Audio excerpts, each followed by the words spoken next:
like in Germany? Must be terrible. Well, they asked for it, they got it. Yes, but you can't let them starve. I don't know about that. I got a son out there.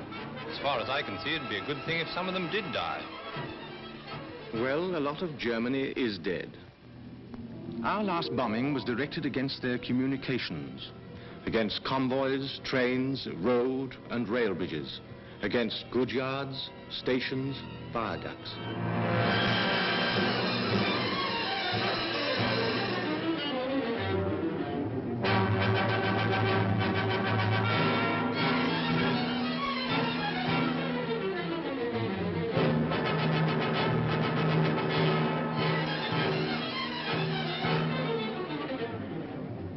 We not only smashed up the towns, but smashed up the links between the towns. And at the finish, life in Germany just ran down like a clock.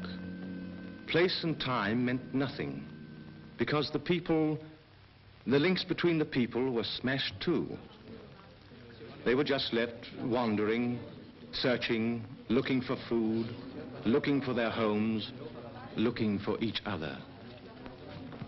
Ich suche meine Frau. Ich suche meinen Mann. Ich suche Frieda Windler, geborene Jonnoscheid, Königsberg. Ich suche meine Frau, Elfriede Schulz, und Tochter Christa. Achtung! Stalingrad-Kämpfer. Wer kennt den Sanitätsunteroffizier Heinz Kuhlmann? Feldpost Nummer... There are 70 million people in Germany, and about 30 million of them are looking for someone, or are lost and lie looking without seeing, like the eyes of a dead rabbit. They are still stunned by what hit them, stunned by the war they started. But in the search for food and the urge to get home, the life force is beginning to stir again. Today, our powers of destruction are terrifying, but the will to live is still stronger.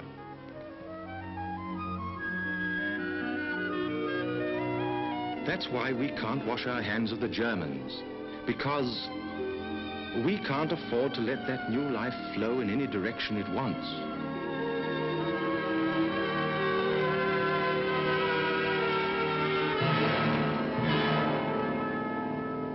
Our military government, that is, your husbands and sons, have to prod the Germans into putting their house in order. Why? We have an interest in Germany that is purely selfish. We cannot live next to a disease-ridden neighbor. And we must prevent not only starvation and epidemics, but also diseases of the mind, new brands of fascism from springing up. What is more, we have to persuade the Germans to do this themselves. First of all, the material patching up.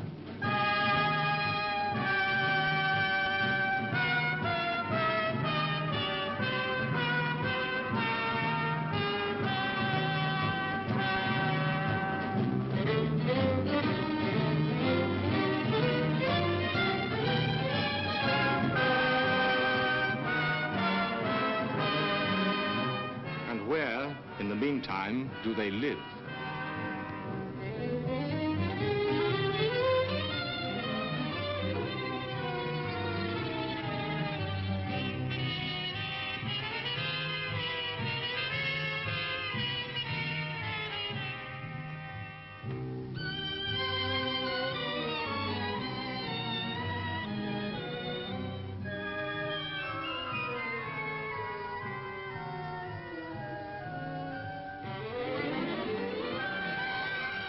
Yes, all looks lifeless.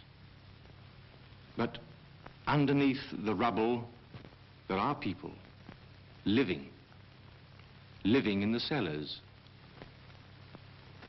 The smoke from the cooking stoves drifts up from the ruins to the open third story where people are living too. Many in the big towns living without light, without coal, without water, without soap, living in the stench of corpses and sewerage, but still with the will to live.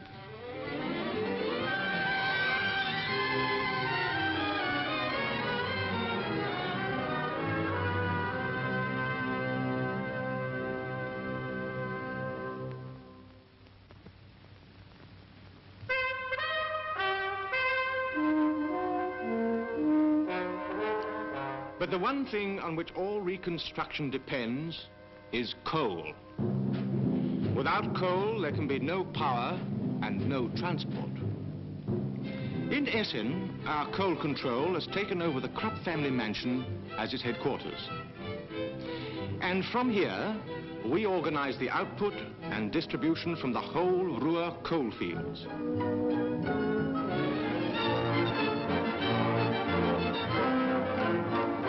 Last summer, what was called Operation Coal Scuttle brought 30,000 miners back from the Wehrmacht.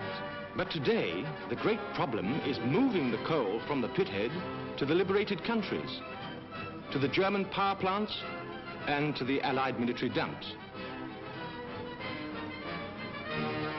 For the Germans themselves, there is no coal. They must go out in the woods and parks to cut wood, to strip the bark off the trees, to collect brushwood and carry it home in handcarts and prams. We say, the great problem. But in Germany today, for military government officers, there is no such thing as a single problem. For example, the liberated countries won't get this coal unless there is transport to carry it. The transport cannot move any distance unless the tracks and the bridges have been repaired. They can't be repaired without steel, and the steel cannot be made without coal.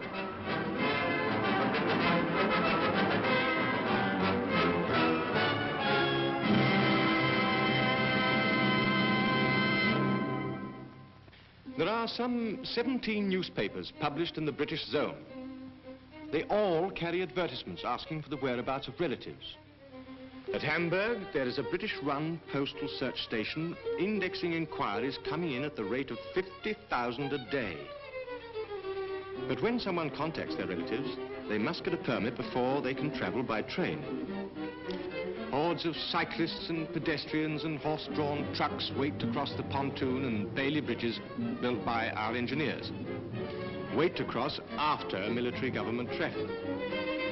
And all this has to be supervised by our sergeants and our MPs. Achtung! Achtung! Attention! Attention! Personenzug nach Hannover, 11:50 Uhr. Train now coming in is 11:50 for Hannover. Bahnsteig 7. Bielefeld, Minden, Hamm, Dortmund, 12:25 Uhr. Das Fahren auf den Puffern ist verboten. It is forbidden to ride on the buffers. Warten bis der Zug hält. Wait until the train stops. Fahren auf den Puffern, grenzt verboten. It is absolutely forbidden to ride on the buffers. Abfahrt Lüneburg und alle Stationen nach Kiel, 12:49 Uhr. The 12:49 train for Lüneburg and all stations to Kiel is allowed to leave.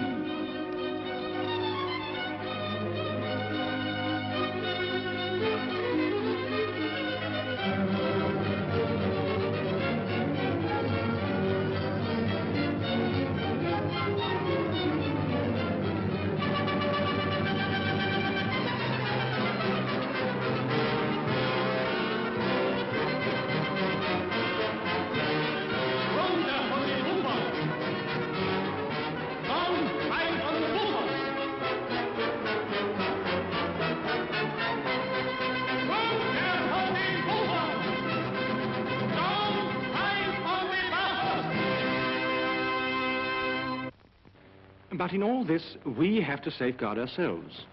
First of all, from crime and disorder. So military government courts are set up with British judges. These courts are public. There is an interpreter, a German defense counsel, and a British prosecutor. Then the German police force is being remade.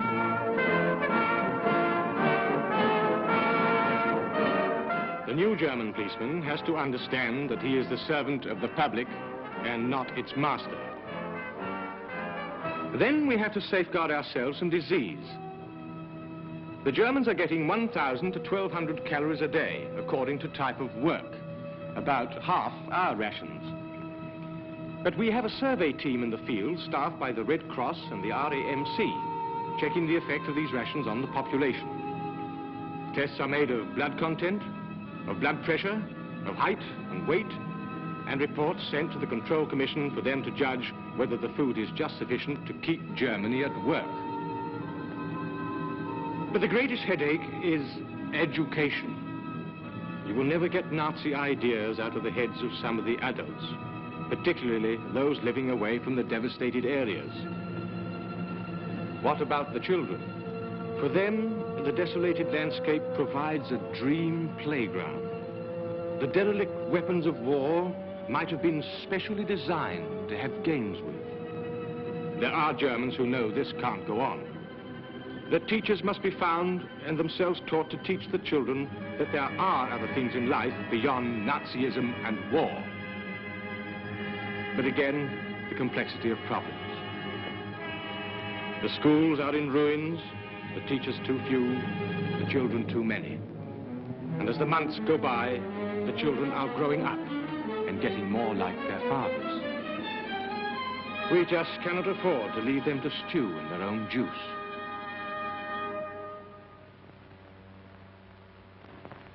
Today, Berlin has still the aspect of a battlefield. The Reichstag, the seat of past German governments, has been gutted. The Krupp family, who with the other German industrialists first backed Hitler and then produced the weapons for world domination, have been scattered and arrested. This family armed Germany in the Franco-Prussian War. They made Big Bertha and the first submarine for the Kaiser in World War I. They are just as responsible for killing Allied soldiers as Hitler and Goering. And by killing, they grew rich. This time, their war plants have been left a mass of twisted girders. Look.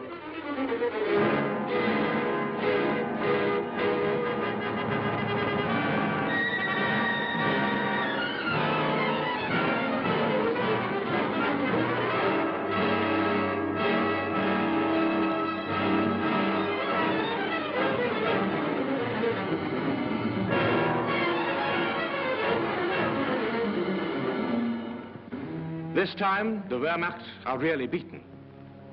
To the wire cages all over Germany, the master race of men are slubbering along.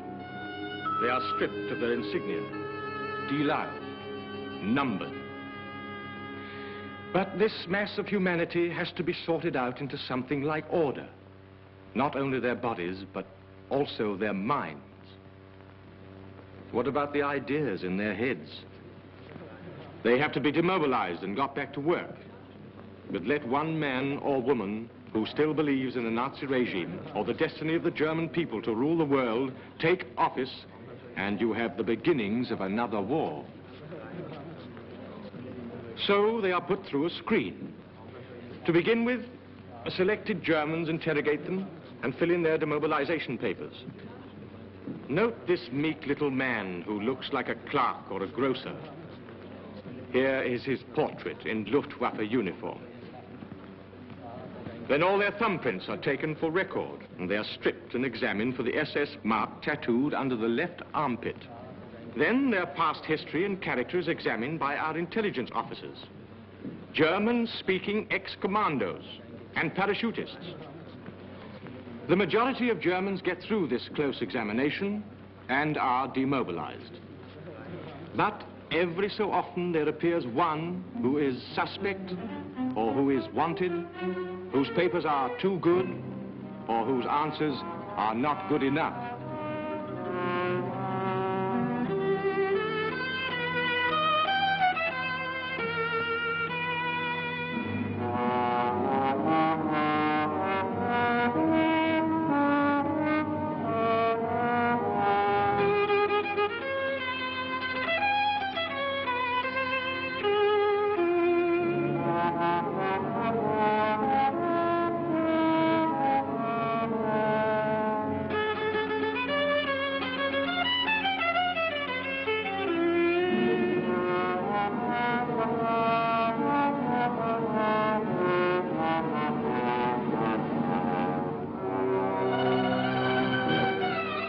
rejected, back to the cage.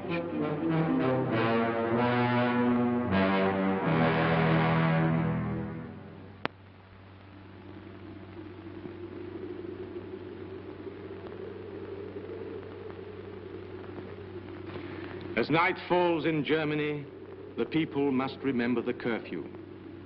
Those without homes or caught on the street disappear into the air raid shelters. Then the air raid siren wails again to remind them that they lost a war of their own making. To remind them that it is up to them to regain their self-respect as a nation and to learn to live in a friendly manner with their neighbors. To remind them that much as we hate it, we shall stay in Germany until we have real guarantees that the next generation will grow up a sane and Christian people. A Germany of light and life and freedom. A Germany that respects truth and tolerance and justice. Now, gentlemen, if you'll raise your right hands and take the oath with me.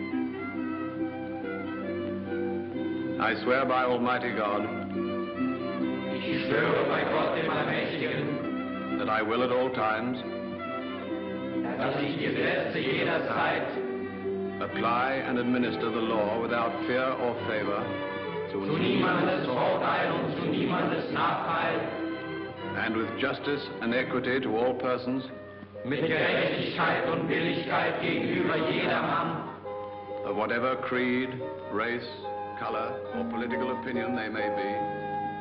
I will obey the laws of Germany.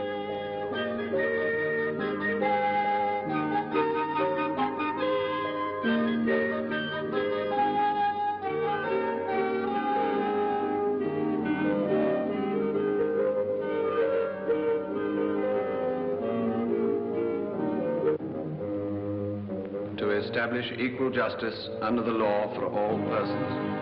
Die Gleichheit aller vor dem Gesetze zu wahren. So help me God. So wahr mir Gott helfe.